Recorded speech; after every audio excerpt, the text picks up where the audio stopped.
Hello friends, passport எடுக்கிறது இந்த காலகட்டத்தில் ரொம்பவே முக்கியமான விஷயம். ஏன்னு கேட்டிங்கன்னா, நம்மக்கிட்ட ஒரு பாஸ்போர்ட் இருந்துச்சுன்னா, நம்ம ஏதாவது ஜாப் ஆஃபரோ இல்லைன்னா எதுக்கோ நம்ம வந்து வெளிநாட்டுக்கு வந்து போகிற மாதிரி இருந்துச்சுன்னா ஈஸியாக நம்ம வந்து போக முடியும் பாஸ்போர்ட் இருந்தால். இல்லைன்னா அப்போ நம்ம வந்து அதுக்கான முயற்சிகள் எடுக்க வேண்டியதாக இருக்கும். ஸோ ஃபஸ்ட்டே நம்ம வந்து முன்கூட்டியே நம்ம வந்து பாஸ்போர்ட் எடுத்து வச்சுக்கிட்டோம்னா நம்மளுக்கு வந்து ரொம்பவே வந்து ஈஸியாக இருக்கும் அந்த டைமில். ஸோ இன்றைக்கி இந்த வீடியோவில் நம்ம எதை பற்றி பார்க்க போகிறோம்னா, பாஸ்போர்ட் வந்து எப்படி வந்து அப்ளை பண்ணி அதை வந்து வெரிஃபிகேஷன் அந்த ஆஃபீஸில் போய் அதாவது பாஸ்போர்ட் சேவா கேந்திரான்ற ஆஃபீஸில் போய் எப்படி வெரிஃபிகேஷன் ப்ராசஸ் என்னென்ன நடக்கும், என்னுடைய பர்சனல் எக்ஸ்பீரியன்ஸை வந்து நான் வந்து இந்த வீடியோவில் உங்க கூட ஷேர் பண்ண போகிறேன். ஸோ வீடியோவை ஸ்கிப் பண்ணாமல் ஃபுல்லாக பாருங்கள். ஸோ வீடியோக்குள்ளே போகலாம் வாங்க. ஸோ முதல் ஸ்டெப் என்னென்னா, நீங்கள் வந்து பாஸ்போர்ட் வந்து ஃப்ரெஷ்ஷாக வந்து அப்ளை பண்ணணும். அதை அப்ளை பண்ணுறது ரொம்பவே ஈஸி. பாஸ்போர்ட் இந்தியா கவர்மெண்ட் .inன்ற வெப்சைட்டில் போய்ட்டு நீங்கள் ஃபஸ்ட்டு வந்து அந்த வெப்சைட் வந்து ரிஜிஸ்டர் பண்ணி வச்சுக்கோங்க. ரிஜிஸ்டர் பண்ணிவிட்டு அப்ளை ஃபார் ஃப்ரெஷ் பாஸ்போர்ட் அப்படிங்கிறத உள்ளே போய்ட்டு நீங்கள் வந்து அப்ளிகேஷன் ஃபார்ம் வந்து ஃபுல்லாக ஃபில் பண்ணி உங்களுக்கு வந்து அந்த அப்ளிகேஷன் ஃபார்ம் வந்து கரெக்டாக வந்து கொடுத்துக்கோங்க. அதாவது இந்த டாக்குமெண்ட்டில் இருக்கிற மாதிரியான நேம், அப்புறம் வந்து அட்ரஸ் ப்ரூஃப், அதெல்லாம் வந்து எது நீங்கள் வந்து அந்த பாஸ்போர்ட் வெரிஃபிகேஷன் ஆஃபீஸ்க்கு வந்து நீங்கள் எடுத்துகிட்டு போகிறீங்களோ இதெல்லாம் கரெக்டாக இருக்கோ, இந்த நேம் இந்த இதெல்லாம் கரெக்டாக இருக்கோ அந்த மாதிரி டாக்குமெண்ட்ஸ் வந்து நீங்கள் வந்து இங்கே வந்து நீங்கள் செலக்ட் பண்ணிக்கோங்க. செலக்ட் பண்ணிவிட்டு நீங்கள் வந்து அப்ளிகேஷன் ஃபார்ம் வந்து ஒரு டவுன்லோட் பண்ணி இல்லை பிரிண்ட் அவுட் எடுத்து வச்சுக்கோங்க. அதே மாதிரி பேமெண்ட் வந்து நீங்கள் வந்து இப்போ வந்து ஒரு 1500 கிட்ட வந்து நீங்கள் வந்து கட்டுற மாதிரி இருக்கும். இந்த பேமெண்ட் ப்ரூஃபையும் நீங்கள் வந்து ஒரு ஸ்க்ரீன்ஷாட் எடுத்து ஒரு பிடிஎஃப்பில் வரும், ஸ்க்ரீன்ஷாட் எடுத்து நீங்கள் வந்து அதையும் வச்சுக்கலாம். ஸோ இப்போ வந்து நம்ம வந்து இதை நம்ம முடிச்சிட்ட பிறகு நம்மளுக்கு வந்து இந்த மெசேஜில் வந்து வரும் உங்களுடைய அப்பாயின்மெண்ட் நம்பர், நீங்கள் வந்து எந்த டைமுக்கு வந்து போகணும், அட்ரஸ் உட்பட எல்லாமே வந்து உங்களுக்கு மெசேஜில் வந்து வந்துடும். இதை வந்து நீங்கள் வந்து சேவ் பண்ணி வச்சுக்கோங்க. நீங்கள் வந்து பாஸ்போர்ட் ஆஃபீஸ்க்கு போகும்போது நீங்கள் வந்து எந்த அப்ளிகேஷன் ஃபார்ம் ஃபில் பண்ணும்போது நீங்கள் வந்து எந்த ப்ரூஃப் வந்து கொடுத்துருந்தீங்களோ அட்ரஸ் ப்ரூஃப், அதுக்கப்புறம் வந்து நீங்கள் ஏதாவது ஒரு ப்ரூஃப் கொடுக்குற மாதிரி 2 ப்ரூஃப் கொடுக்குற மாதிரி இருக்கும். அது நீங்கள் எதை கொடுத்துருந்தீங்களோ அதை வந்து ஒரிஜினல் ப்ளஸ் ஜெராக்ஸ் வந்து எடுத்துக்கோங்க. அது மட்டும் இல்லாமல் உங்கள் கிட்டே இருக்கிற எல்லா இதுவும் டாக்குமெண்ட்ஸும், முக்கியமான டாக்குமெண்ட்ஸ், அதாவது மார்க் ஷீட், டிசி, அந்த மாதிரி முக்கியமான டாக்குமெண்ட்ஸ் எல்லாமே வந்து ஒரு ஜெராக்ஸ் எடுத்து நீங்கள் வந்து வச்சுக்கோங்க. அது வந்து உங்களுக்கு யூஸ்ஃபுல்லாக இருக்கும். ஏன்னா உங்களுக்கு டக்குன்னு நீங்கள் இந்த டாக்குமெண்ட் வேறு கொடுங்கன்னு சொன்னால் நீங்கள் வந்து அதை காமிக்கலாம். ஸோ எனக்கு வந்து என்ன ஆச்சு அப்படின்னு பார்த்தீங்கன்னா, நான் வந்து ஆதார் கார்டும் என்னுடைய டிசி வச்சு பண்ணலான்னு சொல்லிட்டு தான் நான் வந்து பிளான் பண்ணி நான் அப்ளிகேஷன் ஃபார்ம்லேயும் நான் வந்து அதை தான் 2 தான் கொடுத்துருந்தேன். ஆனால் நான் வந்து போகும்போது எனக்கு என்ன சொன்னாங்கன்னா, டிசி வந்து வேணாம், காலேஜ் டிசி தான் கொடுக்கலாம் இருந்தேன், டிசி வந்து வேணாம், நீங்கள் வந்து 10th மார்க் ஷீட் இருந்தால் கொடுங்க அந்த மாதிரி சொன்னாங்க. ஸோ இந்த மாதிரி உங்களுக்கும் வந்து ஆகலாம்.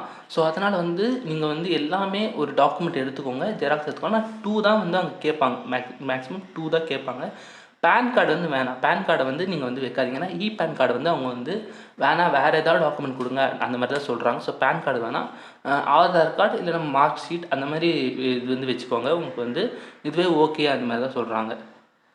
எனக்கு வந்து ஆஃப்டர் நான் வந்து அப்ளை பண்ணிட்ட பிறகு எனக்கு வந்து வெரிஃபிகேஷன் வந்து சென்னையில் தான் இருந்தது. பாஸ்போர்ட் சேவா கேந்திராங்கிற ஒரு ஆஃபீஸில் தான் வந்து வெரிஃபிகேஷனுக்காக என்னை வந்து கூப்பிட்டு இருந்தாங்க. நானும் எல்லா டாக்குமெண்ட் ஜெராக்ஸை எடுத்துகிட்டு நான் வந்து அங்கே வந்து போனேன். அந்த மாதிரி நீங்கள் வந்து போகும்போது 1/2 hour வந்து அவங்க டைம் வந்து கொடுத்துருப்பாங்க. இப்போ ஒரு 10:15க்கு உங்களுக்கு டைம் கொடுத்துருக்காங்கன்னா நீங்கள் ஒரு 9:30க்கே வந்து அங்கே வந்து போயிடுங்க. ஏன்னா போயிட்டிங்கன்னா உங்களுக்கு வந்து அங்கே வந்து ஏதாவது ஜெராக்ஸ் எடுக்கிறதுக்கு ஏதாவது நீங்கள் ஜெராக்ஸ் இல்லை அப்படின்னா அங்கேயே கூட வந்து இருக்கும். நீங்கள் அங்கேயே கூட நீங்கள் வந்து ஜெராக்ஸ் வந்து எடுத்துக்கலாம். ஸோ அதனால் வந்து கொஞ்சம் 1/2 hour முன்னாடியே நீங்கள் போகிறது வந்து உங்களுக்கும் கொஞ்சம் ஃப்ரீயாக இருக்கும். ஓகே, அங்கே போன பிறகு வந்து என்ன நடக்கும்னா, நீங்கள் முதல்ல வந்து கீழே வந்து ஒரு கவுண்டர் மாதிரி வந்து நிறையா வந்து இது வச்சுருப்பாங்க. அங்கே வந்து நீங்கள் போயிட்டு உங்களுடைய வந்து நீங்கள் எதை வச்சு பண்ண போகிறீங்களோ அங்கேயே நீங்கள் வந்து சொல்லிடலாம். அவங்களே சொல்லிடுவாங்க, இது வேணாம், இந்த டாக்குமெண்ட் வேணாம், வேறு ஏதாவது கொடுங்க அந்த மாதிரி சொல்லுவாங்க. எனக்கு வந்து ஆதாரும் இது மார்க் ஷீட் 10th மார்க் ஷீட்டும் கேட்டிருந்தாங்க. அதோடைய ஜெராக்ஸ் மட்டும் வந்து அவங்க வாங்கி வச்சுப்பாங்க. அங்கே வந்து உங்களுக்கு ஜெராக்ஸ் இல்லைன்னா பக்கத்துலேயே வந்து ஜெராக்ஸு போட்டு தருவாங்க. அங்கே போய்ட்டு நீங்கள் வந்து போட்டுக்கலாம். ஸோ போட்ட பிறகு உங்களுக்கு வந்து பின் பண்ணி அந்த 2 பேப்பரை வந்து உங்கள்கிட்ட கொடுத்துருவாங்க. கொடுத்துட்ட பிறகு உள்ளே ஃபஸ்ட்டு இது வந்து வெளியே வந்து இந்த மாதிரி இருக்கும். அப்புறம் உள்ளே வந்து போங்க, உள்ளே வந்து உங்களுக்கு வந்து டோக்கன் கொடுப்பாங்க அப்படின்னு சொல்லுவாங்க. ஸோ உள்ளே போயிட்டு நீங்கள் என்ன பண்ணலாம் அப்படின்னு பார்த்தீங்கன்னா, உங்களுடைய அந்த 2 ஜெராக்ஸையும் வந்து பின் பண்ணி கொடுத்துருப்பாங்க. அதை வந்து நீங்கள் வந்து டோக்கன் வந்து உங்களுக்கு தரத்துக்காக நீங்கள் அவங்ககிட்ட கொடுக்கணும். கொடுத்த பிறகு அவங்க வந்து வெயிட் பண்ண சொல்லுவாங்க. உங்கள் பேர் வரும், வெயிட் பண்ணுங்கள் அந்த மாதிரி சொல்லுவாங்க. சரி, நீங்கள் வந்து வெயிட் பண்ணணும். வெயிட் பண்ணிட்ட பிறகு வந்து அவங்களே வந்து உங்கள் பேரை வந்து அவங்க ரோ வைஸ் வந்து கரெக்டாக அந்த பேட்ச் வைஸ் வந்து அவங்க உங்களை வந்து கூப்பிடுவாங்க. கூப்பிட்டவொடனே வந்து நீங்கள் வந்து மேலே போகிற மாதிரி இருந்தது எனக்கு. ஒரு ஆஃபீஸில் வந்து மாறும். எனக்கு வந்து கீழே வந்து இருந்தது. அவங்க வந்து டோக்கன் வைஸ் கூப்பிடும்போது என் பேரை கூப்பிட்டாங்க. நான் வந்து மேலே போனேன்.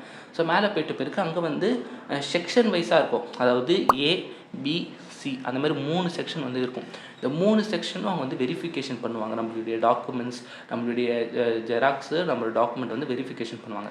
ஸோ ஃபஸ்ட்டு வந்து நம்ம வந்து செக்ஷன் ஏல வந்து போவோம். அதாவது ஏல வந்து நம்ம வந்து கரெக்டாக ஒரு டிவி மாதிரி ஒன்று வச்சுருப்பாங்க. அந்த டிவியில் வந்து அந்த நம்மளுடைய அந்த டோக்கன் நம்பர், அப்புறம் நம்ம வந்து எந்த செக்ஷன் அதாவது செக்ஷன்லேயே வந்து A1, A2, A3 நிறைய செக்ஷன்ஸ் வந்து இருக்கும். ஸோ நம்ம வந்து எந்த செக்ஷனில் வந்து போகிறோம் அப்படிங்கிறதையும் அங்கேயே வந்து இருக்கும். அந்த டிவிலேயே நம்ம வந்து பார்த்துக்கலாம். பார்த்துட்ட பிறகு நம்ம வந்து என்ன பண்ணணும்னா, கரெக்டாக நம்மளுடைய அலாட் பண்ண அந்த ஒரு சிஸ்டம் வந்து போயிட்டு அங்கே வந்து நம்ம வந்து அங்கே வந்து நம்ம ஃபோட்டோ எடுப்பாங்க. ஃபோட்டோ எடுத்துகிட்டு நம்மளுக்கு வந்து இந்த இதெல்லாம் செக் பண்ணுவாங்க. இந்த நம்ம கொடுத்துருக்குற டாக்குமெண்ட்டை பார்த்து அவங்க வந்து இந்த நேம் எல்லா அட்ரஸ் எல்லாமே போடுவாங்க. போட்டு நம்மளே வந்து செக் பண்ணிக்க சொல்லுவாங்க. எல்லாம் கரெக்டாக இருக்கா அந்த மாதிரி வந்து செக் பண்ணிக்க சொல்லுவாங்க.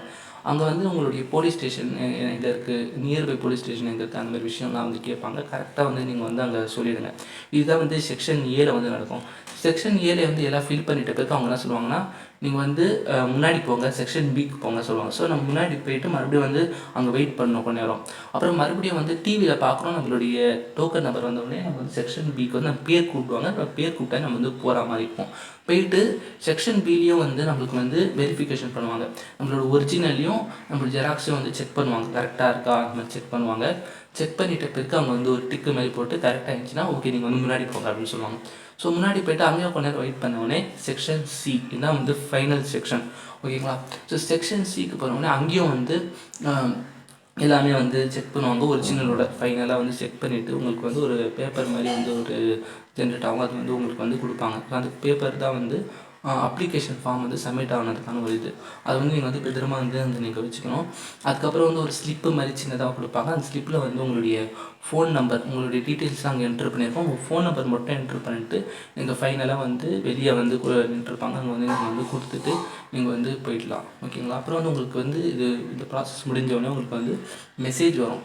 மெசேஜ் எப்படி வரும்னா, உங்களுக்கு வந்து இந்த சப்மிட்டட் அந்த ஃபார்ம் வந்து சப்மிட் ஆகிடுச்சு, உங்களுடைய அப்ளிகேஷன் ஃபார்ம் சப்மிட்டட் அப்படிங்கிற மாதிரி ஒரு மெசேஜ் வந்து வரும். இந்த மெசேஜ் வந்துச்சுனாலே உங்களுக்கு வந்து சக்ஸஸ்ஃபுல்லாக சப்மிட் ஆகிடுச்சு அப்படின்னு தான் அர்த்தம். ஸோ இதுக்கப்புறம் வந்து இந்த ப்ராசஸ்க்கு அப்புறம் தான் உங்களுக்கு வந்து போலீஸ் வெரிஃபிகேஷன் பற்றின மெசேஜ்லாம் வரும். ஸோ அதை பற்றியும் வந்து நான் வந்து வீடியோ போடுறேன், நீங்கள் கேளுங்க. ஸோ இந்த வீடியோ பற்றின கருத்துக்களை வந்து கமெண்ட் செக்ஷனில் வந்து கூறுங்க. ஸோ இதே மாதிரி இன்னொரு வீடியோவில் உங்களை வந்து சந்திக்கிறேன்.